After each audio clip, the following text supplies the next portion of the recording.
Good evening. With the Ghana Learning Channel's News in Capsule for Wednesday, November 10, 2021, I am Kingsley Bryan. Here's a look at some of the top stories we will be covering this evening. We'll tell you that 1,500 blind and visually impaired persons to be trained as the First Lady launches orientation and mobility program. Then, PARAMAKATOI Health Center to be upgraded as part of the government's Smart Hospitals initiative.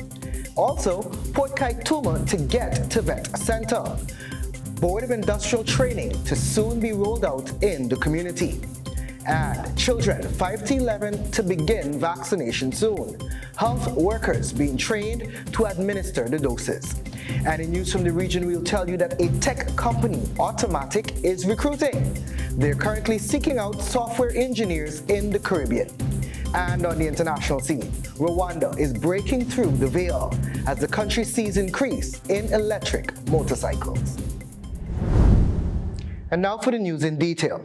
First Lady, Her Excellency Arya Ali on Tuesday launched the Orientation and Mobility Program. The program will see 500 blind and visually impaired persons receiving training to acquire skills and live independently. One of the expected beneficiaries, Ms. Shimona Sugrim, relayed to the Department of Public Information that the initiative will be of tremendous benefit to them. She will be employed with the program to train others in various skills and use of assistive technologies to gain employment. Disability rights advocate Mr. Leroy Phillips said he's happy that young persons living with visual disabilities can have a better future as they can now acquire mobility and orientation skills to make them independent. Program coordinator of the Ghana Council of Organizations for Persons with Disabilities, Mr. Gani Singh, said the program will train persons from 7 regions across the country. He noted that 10 persons will gain direct employment through the program.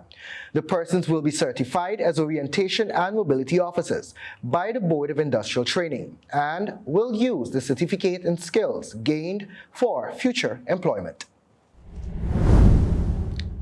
And residents of Paramakatoi and surrounding communities in Region 8 will soon benefit from an upgraded health facility under the Smart Hospitals initiative.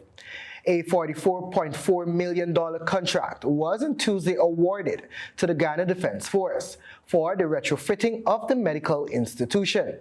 Minister of Health, Dr. Frank Anthony, said the government's goal is to ensure Guyana has one of the healthiest populations in the Caribbean. He said while the GDF is not traditionally known for such projects, its engineering corps has been working especially in the interior. Dr. Anthony thanked the partners involved, PAHO WHO, that is implementing and supervising the project, while the government of the United Kingdom is providing the funding. British High Commissioner to Guyana, Her Excellency Jane Miller, noted that the Smart Hospital initiative exists in 7 countries around the Caribbean. She said the idea is to retrofit those facilities to be adaptable to climate and different disasters that may occur. She said for the facilities seen so far, the transformation is impressive and is reflected in the positive response from patients and healthcare workers who use them.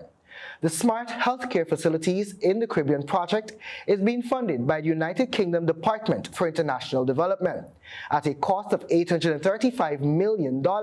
The local facilities that are listed as beneficiaries of the project are the Diamond Diagnostic Center, the Leonora Diagnostic and Treatment Center, the Mabaruma Regional Hospital, and the Paramakatoi Health Center. The project is expected to be completed in 4 months.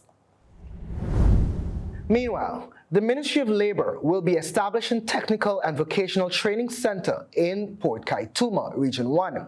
This was revealed by Subject Minister Joseph Hamilton on Tuesday during an engagement with the Matarkai Neighborhood Democratic Council at the Port KAITUMA Community Center. Minister Hamilton noted that an area has already been identified in Port KAITUMA to establish the training center, which will also house the ministry's sub-regional office. Currently, a number of training programs are being rolled throughout the sub-region in keeping with the government's vision of empowering citizens at the community level to make meaningful contributions to society. The programs are being administered by the Board of Industrial Training, which is mandated by Industrial Training Act to provide apprenticeship training to citizens. Minister Hamilton said BIT plans to train some 3,000 persons, and the hinterland communities will not be left out. To this end, he said the ministry has recruited a BIT officer who will be responsible for spearheading programs in the Matarkai and Mabaruma sub-districts. BIT currently conducts training in more than 150 skilled areas, in keeping with the technical workforce needs of the country.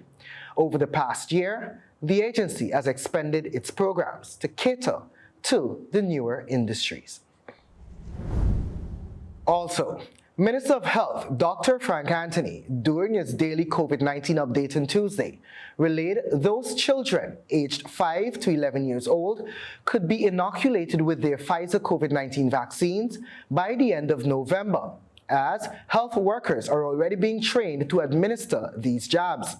His statements come as the local authorities are pushing for a wider vaccination to return the country to a greater sense of normalcy, including a return to full face-to-face classes. Dr. Anthony explained that for this young age group, the vaccine dose administered will be about 1/3 of the amount given to adults. As such, it was necessary for the health workers to be trained in administering the vaccine. There are some 84,000 primary school children and 27,000 nursery school children, but not all of those children will be eligible for the vaccines since they all do not fall within the 5 to 11 age category. The local authorities are pushing for a full return to face-to-face classes because there have been significant learning losses recorded throughout the pandemic. Vaccinating children is an important part of that return. Dr. Anthony noted that the local authorities are awaiting final documentation from the Center for Disease Control and Prevention, CDC, in the United States of America on the rollout of these vaccines in the younger age group. A lower dose of the Pfizer vaccine has been recommended for use in children aged 5 to 11 years old in the U.S. Reuters reported further that the Pfizer and BioNTech companies producing the Pfizer vaccine said in September that their COVID-19 vaccine induced a robust immune response in the 5 to 11-year-olds that participated in their clinical trials. And now we turn our attention to the world of sports. Overseas teams are part of the 20 sides set to compete in the 5th edition of the Prime Minister's Softball 2020 Cup, with the 3-day tournament set to get underway on Friday, November 12, at various venues in Georgetown. Organized by the Georgetown Softball Cricket League, the draw for the tournament, which will be played in 3 categories, took place on Monday at Regal Stationery and Computer Center, C4th Street in Campbellville. According to the president, Ian John, over $1 million in prizes are to be won, and the finals will be played at the National Stadium Providence on Sunday, November 14. John expressed gratitude to the Prime Minister, retired Brigadier Mark Anthony Phillips, the National COVID-19 Task Force, and the numerous sponsors for their support to the tournament. He added that they have been given approval for the 40% capacity crowd during the finals and noted that all COVID-19 guidelines will be observed. He further informed that fans entering any venue during the competition will have to produce their vaccination cards.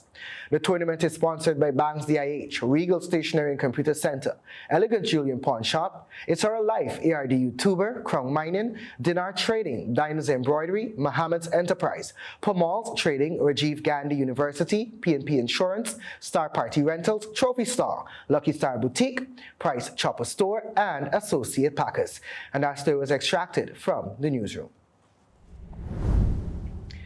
And in news from the region, Automatic, the company behind blogging platforms such as WordPress.com and Tumblr, has partnered with regional tech ecosystem and workforce developer Tech Beach Retreat to recruit software engineers in the Caribbean.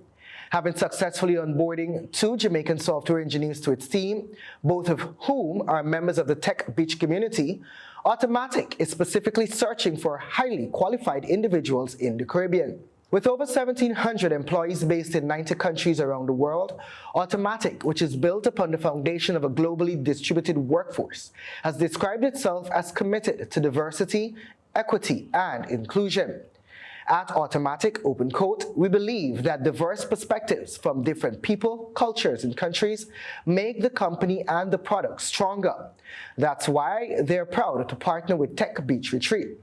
Their broad reach and deep roots in the region help us connect to the Caribbean's amazing pool of profoundly talented people across all sectors of tech, said Karen Arnold, the head of talent at Automatic. As with all other Automatic team members, successful candidates will not be required to relocate in order to fulfill their obligations of employment. Tech Beach co-founder Kirk Anthony Hamilton sees this as a big plus for the region. The recruitment collaboration between Automatic and Tech Beach Retreat will include a virtual event, The Future of Work, Globally Distributed Teams, on December 2 at 10 a.m. Eastern Standard Time, featuring Kaval Khan, Chief Revenue Officer at Tumblr, and Joel Dean, the Senior Software Engineer at Automatic. And that story was extracted and modified from Loop Caribbean News.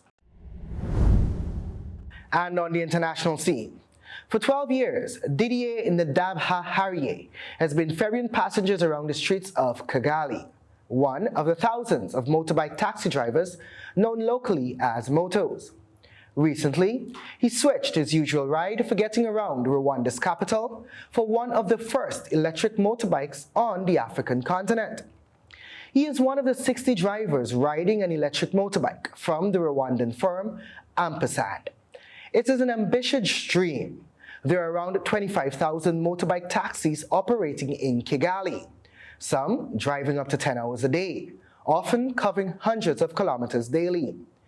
With an estimated 5 million motorbikes on the roads of East Africa, there could be big savings in CO2 emissions if IMPAIRED and its rivals take a significant share of the market. IMPAIRED is more than just a technology platform. It assembles the motorbikes, the batteries, and has set up charging stations. Each motorbike has around 150 parts, which are assembled in Kigali.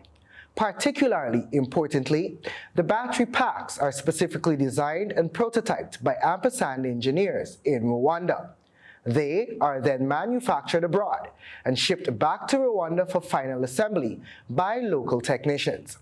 IMPAIRED currently has 73 employees at its Rwandan motorcycle factory and is moving to a new facility this month as production grows.